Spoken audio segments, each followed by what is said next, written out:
पल भर के लिए आप ये सोचकर देखो कि देशों की सरकार गिर जाती है, हजारों लोग सड़कों पर आ जाते हैं, अपने ही सरकार के खिलाफ हो जाते हैं।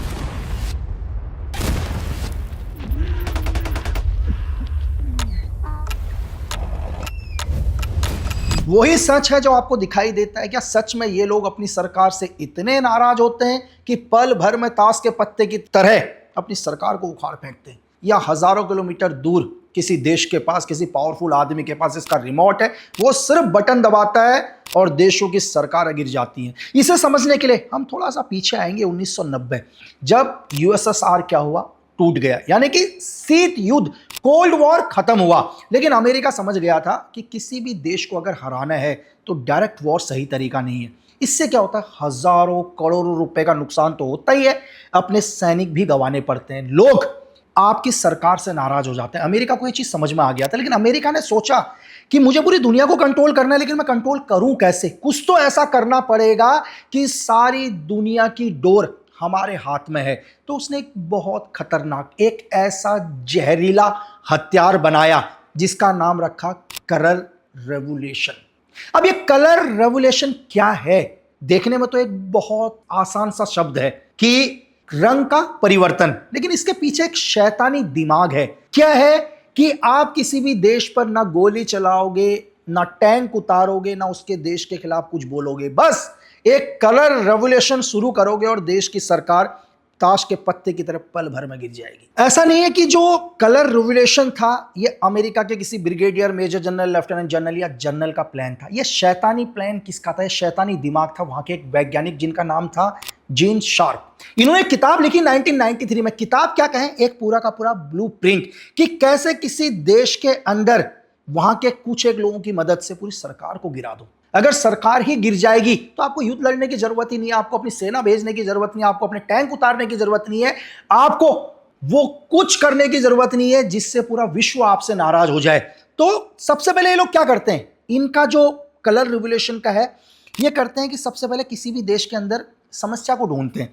विश्व में ऐसा कोई देश नहीं होगा जिस देश के अंदर हजारों समस्या नहीं होंगे। ये लोग देखते हैं कि वहां की जो जनता है वो अपने सरकार से किस समस्या से नाराज है, ये उसको एनालाइज करते हैं। उसके बाद क्या करते हैं, एक सिंबल बनाते हैं ये कि जब भी जनता सड़कों पर उतरेगी, या ये छात्रों को टारगेट करते हैं क्योंकि युवा छात्र होते हैं, नौजवान होते हैं, उनके साथ उनका पूरा परिवार होता है। और देश भी क्या करता है, हमेशा छात्रों के अगेंस्ट कोई भी बड़ा कदम उठाने से पहले हजार बार सोचता है। लेकिन ये छात्रों को रोड में उतारने से पहले क्या करते हैं, एक नई पहचान देते हैं। या उन लोगों को जो भी रोड पर जा रहे हैं उनको बोलते हैं कि आपको पत्थर, हथियार किसी का इस्तेमाल नहीं करना। आप महज क्या करो, एक गुलाब का फूल लेकर जाओ या एक तरह के कपड़े पहनकर जाओ और विरोध करो शांतिपूर्ण। और मीडिया को क्या करते हैं, एक पहचान दे देते हैं। मतलब पूरी मीडिया के अंदर या तो गुलाब का फूल नजर आ रहा होगा या वो कलर नजर आ रहा होगा जिस कलर को पहन के ये युवा या देश के आम नागरिक रोडों पर उतरे हुए। हर जगह मीडिया के अंदर एक ही चीज दिखाई देती है। वो क्या दिखाई देता है, एक सिंबल। वो सिंबल कुछ भी हो सकता है, गुलाब का फूल भी हो सकता है, आपकी रंग बिरंगी टी शर्ट भी हो सकती है। इसके बाद क्या होता है, ये लोग मीडिया को, मतलब उन मीडिया वालों को जो इंडिपेंडेंट काम करते हैं, जैसे बहुत सारे यूट्यूबर्स हो गए, स्ट्रीम मीडिया नहीं, बहुत सारी ऐसी मीडिया जिनको पैसों की जरूरत है। देखो सरकार ऐड किनको देती है, जो भी देश के अंदर स्ट्रीम मीडिया होते हैं उनको ऐड देती है, उन्हें मदद करती है। लेकिन बहुत सारे इंडिपेंडेंट पत्रकार ऐसे होते हैं जो खुद काम करते हैं, इनको लाखों रुपए बांटे जाते हैं। बस इनको सिर्फ एक ही चीज बोला जाता है कि दुनिया में तुम इस तरह से चीज को नरेट करो कि सब क्या नजर आए कि गलत हो रहा है। जैसे अगर किसी भी पुलिस वाले ने किसी भी बच्चे के ऊपर या किसी भी आदमी के ऊपर बलपूर्वक इस्तेमाल किया तो उसी चीज को कवर किया जाएगा और उसको क्या किया जाएगा, पूरे के पूरे सोशल मीडिया में इस तरह से सर्कुलेट किया जाएगा कि हमारी सरकार या दुनिया की कोई भी सरकार क्या कर रही है, आम नागरिकों के ऊपर बहुत ज्यादा अत्याचार कर रही है। और सोशल मीडिया में हजारों करोड़ की फंडिंग की जाएगी। इन सारे वीडियोस को क्या किया जाएगा, प्रमोट किया जाएगा, एक ही हैशटैग चलाया जाएगा। तो सारी दुनिया को क्या नजर आएगा, सारी दुनिया को यह नजर आएगा कि उस देश की सारी जनता किसके साथ है, इन लोगों के साथ है जो आंदोलन कर रहे हैं। क्योंकि एक ही आदमी क्या करेगा, हजारों वीडियोस अपलोड करेगा क्योंकि उसके पास लाखों करोड़ की फंडिंग आई है। जब आप सोचो कि आपके सोशल मीडिया पर हजारों पोस्ट आ रहे हैं तो आप कभी कल्पना ही नहीं कर सकते कि ये हजारों पोस्ट महज एक ही आदमी कर रहा है। लेकिन क्या है, इतने ज्यादा पैसे मिलते हैं कि एक ही आदमी हजार हजार पोस्ट करता है और उन हजार पोस्टों को इतने हाई लेवल पर बूस्ट किया जाता है कि आम जनता को क्या लगता है कि लोग इसको देखकर बहुत इंटरेस्ट ले रहे हैं, मतलब लोग भी इनके साथ हैं। सिर्फ एक ही हैशटैग पूरे देश के अंदर चलाया जाता है। कल आपने फेसबुक और मेटा के ऑनर का स्टेटमेंट भी सुन लिया होगा। उन्होंने क्या बोला कि मेटा को फंडिंग दी गई थी, मतलब देश के अंदर जो भी चल रहा था उस चीज के लिए क्या किया था, बूस्ट के लिए बहुत पैसा दिया था। अब आप ये सोचो कि अगर मेटा के ऑनर आके ये स्टेटमेंट दे रहे हैं तो ऐसा तो है नहीं यार कि लाख 2 लाख 5 लाख रुपए दिए होंगे मेटा को, इसका मतलब मेटा को करोड़ रुपए की फंडिंग दी गई थी। तो इन आंदोलनों के अंदर क्या होता है, बहुत हाई लेवल पर फंडिंग दी जाती है। और अगर आप पूछोगे, आपका एक सवाल होना बहुत जायज है और ये सवाल होना चाहिए कि यार क्यों कोई देश पैसा देगा, क्यों कोई देश इतनी मेहनत कर रहा होगा कि किसी देश की सरकार गिरे। इसका आंसर मैं आपको आखिरी में दूंगा। तो ये सब चीजें, कलर रेवोल्यूशन कितना सही है, मैं आपको एक एक करके उदाहरण देता हूं, फिर आप खुद सर्च करना, खुद एनालाइज करना और बताना कि ये कितना सच है। अब हम आते हैं सबसे पहले, ऐसा नहीं कि 2026 के अंदर ये कलर रेवोल्यूशन स्टार्ट हुआ। अगर हम सर्बिया की बात करें तो बुलडोजर क्रांति अक्टूबर 2000 के अंदर क्या होता है, एक ऐसी सरकार बनी जिसको अमेरिका बिल्कुल भी पसंद नहीं करता था। मतलब सर्बिया के राष्ट्रपति कौन बने, स्लोबोदान, वो वहां के राष्ट्रपति बनकर और जीत गए। लेकिन अमेरिका किसी भी कीमत पर नहीं चाहता था कि यह सरकार बनी रहे। तो अमेरिका ने क्या किया, बहुत सारे प्रोपेगेंडा चलाना शुरू करे। अमेरिका ने बोला नहीं, चुनाव के अंदर तो धांधली हुई है, चुनाव गलत तरीके से जीते गए हैं। और असली खेल शुरू होता है 5 अक्टूबर 2000 को। लाखों लोग क्या हो गए, रोड के ऊपर आ गए, मतलब प्रदर्शन करने लग गए। और क्या हुआ, तभी एक आदमी तो बुलडोजर लेकर आ गया भाई, एक बुलडोजर लेकर आ गया और सीधे क्या हुआ, संसद की दीवार को तोड़ने लग गया। तो पूरे देश को क्या लगा कि पूरा देश एक हो चुका है, जबकि पूरा देश एक नहीं था, वो सिर्फ लाखों की भीड़ थी। उस भीड़ ने ऐसा जताया कि पूरा देश एक हो चुका। और अब यकीन मानो, वहां के राष्ट्रपति को छोड़ के भागना पड़ा, यानी कि तख्ता पलट कर दिया। और अमेरिका ने इसके बाद क्या किया, अपनी सरकार लेकर आई जो अमेरिका के पक्ष में थी। हम दूसरे उदाहरण के ऊपर आते हैं। जॉर्जिया क्रांति के अंदर एक गुलाबी, इसको गुलाबी क्रांति भी कहते हैं। नवंबर 2003 में सेम क्या होता, जॉर्जिया के अंदर जो संसद चुनाव हुए थे उसमें फिर एक ऐसी सरकार आ गई जो अमेरिका को बिल्कुल भी पसंद नहीं थी। लेकिन इस बार उन्होंने क्या किया, अमेरिका ने कलर रेवोल्यूशन बोला कि हजारों लोग क्या करो, रोडों के ऊपर जाओ, लेकिन सबके हाथ में गुलाब का फूल होना चाहिए। अब मेरी बात समझ रहे हैं, हर आदमी लाल गुलाब का फूल लेके आएगा, मतलब वो पूरी दुनिया को ये दिखाएगा कि यार हम तो शांति करना चाहते हैं। आप खुद ही सोचो, हजारों की भीड़ आए और सबके हाथ में गुलाब का फूल हो और पूरी दुनिया की मीडिया इसको दिखाए, सोशल मीडिया के अंदर ये वीडियो वायरल हो, तो हर आदमी क्या बोलेगा, यार ये देखो, ये तो बच्चे जो भी लोग आ रहे हैं इनके हाथ में गुलाब का फूल है, इनके हाथ में पत्थर नहीं है। लेकिन इस भीड़ के अंदर क्या होता है, ऐसे लोग भी होते हैं जो क्या करते हैं, धक्का मुक्की करते हैं, फोर्स या पुलिस वालों के ऊपर पथराव करते हैं। और हिंसा क्या होती है, भड़कती है। और भड़कने के बाद पूरा देश क्या होता है, सरकार के अगेंस्ट हो जाता है। वो बोलता है कि यार लोग तो गुलाब का फूल लेकर आए थे। और सेम 2003 के अंदर भी क्या हो गया था, जॉर्जिया की गवर्नमेंट गिर गई थी। ये भी किसने किया था, ये भी अमेरिका ने किया था। और इस क्रांति का नाम बोला गया था गुलाबी क्रांति, यानी कि रेड रोज। एक भी गोली नहीं चलाई अमेरिका ने, एक भी टैंक नहीं उतारा, लेकिन जॉर्जिया की सरकार को गिरा दिया। बस कुछ दिन के बाद अखाजिया के अंदर भी क्या हुआ था, अक्टूबर नवंबर के अंदर, यानी कि संतरा क्रांति।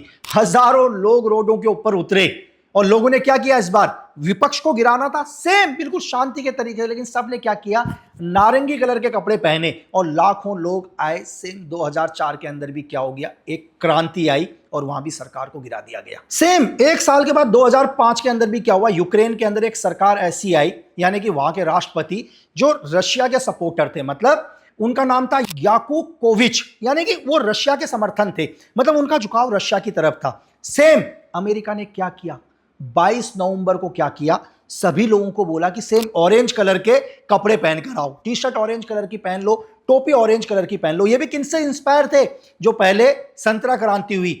लाखों की भीड़ क्या हुई, रोडों के ऊपर आ गई, सब ने ऑरेंज कपड़े पहने हुए। ठीक है, अमेरिका ने क्या किया, इस चौक के ऊपर फ्री में खाना बंटवाया, जिसको जो खाना है खाओ, टेंट लगवाए, पूरी वीआईपी सुविधा, किसी चीज के लिए कमी नहीं हो, फ्री में वाईफाई लगवा दी है। मेरी बात समझ रहे हैं, मतलब हजारों करोड़ की फंडिंग करना शुरू कर दिया अमेरिका ने कि जो भी यहां धरने में बैठे रहेंगे उनको किसी चीज की कमी नहीं होगी। और आप देखो 2005 के अंदर यूक्रेन के अंदर भी क्या होगी, सरकार गिर गई, यानी कि तख्ता पलट हो गया। आज भी यूक्रेन में रशिया के खिलाफ वॉर चल रहा है। इसकी शुरुआत हुई थी 2005 में, जो महज एक छोटी सी क्रांति दिखी। ये सिर्फ सरकार ही नहीं गिराते, उसके बाद क्या करते हैं, उस देश को अंधकार में ढकेल देते हैं। ऐसा नहीं है कि कलर रेवोल्यूशन यहीं रुक गया। अगर मैं बात करूं 2005 26 अप्रैल की, तो लेबनान के अंदर भी क्या हुआ, एक कलर रेवोल्यूशन हुआ, वहां भी तख्ता पलट हो गया। और यहीं अगर ये क्रांति और आगे अगर आप देखो तो 26 सितंबर 2007 को कहां पर हुआ, म्यांमार के अंदर हुई एक क्रांति, और वहां भी क्या हो गया, तख्ता पलट हो गया और मिलिट्री रूल चालू हो गया। अगर मैं 2014 फरवरी की बात करूं तो यूक्रेन के अंदर दोबारा एक और क्रांति हुई, क्योंकि जो वो सरकार जो पहले बनी थी 2005 में, कहीं ना कहीं अमेरिका को ऐसा लगा कि वो भी हाथ से निकल रही है, तो 2013-14 में दोबारा एक कलर रेवोल्यूशन किया गया, और 2014 से आज भी युद्ध चल रहा है रशिया के साथ। तो कलर रेवोल्यूशन दुनिया में कभी नहीं रुकता यार, क्योंकि दुनिया के super power America, NATO, deep state कभी चाहते ही नहीं है कि दुनिया के देश उनके हाथ से निकले। अगर 2016 के अंदर आप मैसिडोनिया के अंदर भी आप देख सकते हैं, कलर रेवोल्यूशन आया और तख्ता पलट हो गया। 8 मई 2018 को भी अर्मेनिया के अंदर एक क्रांति आई, और क्या हुआ, सरकार गिर गई। तो आपको ये लगता होगा कि यार क्या फायदा है अमेरिका को, जो मैंने आपसे शुरू में कहा था, और अमेरिका ये कैसे करता है। अब होता क्या है कि सोच कर देखो कि अमेरिका क्या करता है, बांग्लादेश की सरकार को गिरा देता है, आपने देखा। अमेरिका देखता है नेपाल की सरकार गिरा देता है। अमेरिका क्या करता है, कलर रेवोल्यूशन से श्रीलंका की गवर्नमेंट गिरा देता है। ये तो महज शायद ही कोई हिंदुस्तानी होगा जिनको ये 3 तख्ता पलट नहीं देखे। अब होता क्या है, श्रीलंका के अंदर एक ऐसी गवर्नमेंट लाई जाती है जो अमेरिका के फेवर में हो, मतलब जो आप अमेरिका को बिजनेस देगी, क्योंकि अमेरिका ने भी बहुत पैसा इन्वेस्ट किया है। क्योंकि अगर श्रीलंका के अंदर गवर्नमेंट गिराई होगी तो एनजीओ के माध्यम से दुनिया भर का करोड़ों रुपए का फंड आया होगा। मैं आपको ये बताऊं कि अगर आप एक इंटरनल रिपोर्ट देखो, श्रीलंका, नेपाल और बांग्लादेश की गवर्नमेंट को गिराने के लिए कहते हैं अमेरिका ने 90,000 करोड़ का इन्वेस्ट किया। तो आप समझ रहे हैं ये पैसा उसने वसूल भी करना है। अब श्रीलंका में जो भी गवर्नमेंट आएगी वो वही काम करेगी जो अमेरिका चाहता है। आज बांग्लादेश के अंदर शेख हसीना की सरकार जा चुकी है, कलर रेवोल्यूशन आया, कुछ छात्र आए और एक ऐसा आंदोलन हुआ कि शेख हसीना को क्या हुआ, देश छोड़ के जाना पड़ा। यूनुस जो वहां पर क्या है, अमेरिका का एक पपट समझ लो या प्रॉक्सी समझ लो। तारिक रहमान आज सरकार में है। तारिक रहमान को भी पता है कि अगर मैं अमेरिका के अगेंस्ट जाने की कोशिश करूंगा तो मेरी भी गवर्नमेंट गिर जाएगी। तो आज बांग्लादेश के अंदर जो भी बिजनेस होगा, बांग्लादेश के जिस धरती में भी अमेरिका को अपना बेस बनाना हो, अपनी आर्मी उतारनी हो, वहां के लिए बांग्लादेश कभी मना नहीं करेगा। यही आप नेपाल के अंदर आकर देख लो। नेपाल के अंदर रातों रात क्या हुआ, सरकार का तख्ता पलट हो गया। वहां के नेताओं को देश छोड़ के भागना पड़ा, एक नई सरकार बनी। अगर आज नेपाल में कहीं ना कहीं अमेरिका की तरफ झुकाव होगा तो ये जो पावरफुल देश होते हैं ये पैसा इन्वेस्ट करते हैं, लेकिन उन पैसों के बदले हजारों करोड़ वापस कमाते हैं। एक पल के लिए ये सोचकर देखो कि कल फेसबुक के ऑनर ने बोला कि मैं माफी चाहता हूं, पहली कि हमने प्रधानमंत्री जी के वीडियो को रोका गया। अब आप सोच रहे होंगे यार प्रधानमंत्री जी के वीडियो को रोकने से किसी को क्या फायदा इस कलर रेवोल्यूशन में। आप ये सोचकर देखो कि अगर आज आप मुझसे नफरत कर रहे हैं या मुझसे गुस्सा हैं, कल मैं आपसे माफी मांग लेता हूं या कुछ भी ऐसा करता हूं तो कुछ एक पावरफुल लोग चाहते हैं कि मेरा मैसेज आप तक ना पहुंचे, तभी आपके अंदर गुस्सा रहेगा ना। अगर मेरा मैसेज ही आप लोगों तक पहुंच गया तो आप लोगों का गुस्सा ठंडा हो जाएगा। क्योंकि अमेरिका हो या डीप स्टेट हो, उन्होंने हजारों करोड़ फंड करें। एक पल के लिए सोचकर देखो, जंतर मंतर पर जो भी धरना चल रहा था, कहां से सारा खाने की व्यवस्था हो रही थी, कहां से कौन टेंट लगा रहा था, कौन माइक की व्यवस्था कर रहा था, कोई ना कोई तो एनजीओ है। अब आपको क्या लगता है कि इन एनजीओ के अंदर पैसा कहां से आता है? इन एनजीओ को भी फंड किया जाता है। इस एनजीओ को बोला जाता है कि हम आपको क्यों पैसा दे रहे हैं, ये सरकार को बताते हैं कि विदेश से हमें पैसा आया है लोगों की मदद करने के लिए। बहुत सारे लोग क्या होते हैं, गरीब होते हैं, जिनके पास खाना नहीं होता, लोगों के पास रहने के लिए घर नहीं होता, रोजगार नहीं होता, तो ये एनजीओ अपने पेपर्स पर ये दिखाते हैं कि हम लोगों की मदद ये कर रहे हैं। लेकिन बहुत सारे ऐसे एनजीओ हैं जो कलर रेवोल्यूशन करने में सबसे अहम भूमिका निभाते हैं। आपने एक पल के लिए सोचकर देखा कि आपके इंस्टाग्राम, आपके सोशल मीडिया में हजारों वीडियोस आए, लाखों वीडियोस। अगर आज एक आम आदमी अपनी एक वीडियो प्रमोट करता है तो उसको पैसा देना पड़ता है। अब आप सोचो कि पूरी सोशल मीडिया में सिर्फ एक ही हैशटैग चल रहा है, हर सोशल मीडिया में एक ही वीडियो सर्कुलेट हो रही है, तो ये करोड़ों रुपए किसने इन्वेस्ट करे, इसी को कलर रेवोल्यूशन बोला जाता है। अगर आप ये देखो, आप अंदाजा लगाना, जब पहली बार जंतर मंतर में भी कोई आए थे तो अपने हाथ में रेड गुलाब लेकर आए थे। और मैं ये नहीं बोल रहा हूं, आपको मेरी बातों में ट्रस्ट नहीं हो तो प्लीज कलर रेवोल्यूशन के बारे में आप हिस्ट्री को चेक करना, कहीं ना कहीं आपको लगेगा कि कोई ना कोई पावरफुल लोग इनके पीछे थे। मैं आपसे हमेशा कहता हूं कि अगर आपको यह लगता है कि आप सरकार से नाराज हो, सरकार आपकी बात नहीं सुन रही, आप आंदोलन करो। आपका पूरा अधिकार है, हर व्यक्ति का अधिकार है कि अपने देश की प्रेजेंट गवर्नमेंट से सवाल करना, सवाल पूछना, उनके खिलाफ आवाज उठाना। लेकिन हमेशा इस बात का ध्यान रखो कि आपकी आवाज का कोई तीसरा आदमी फायदा ना उठा रहा हो। बहुत सारे लोग ऐसे कहेंगे कि सर जो भी देश में आंदोलन होते हैं उसकी वजह तो होती है, 100% वजह होती है।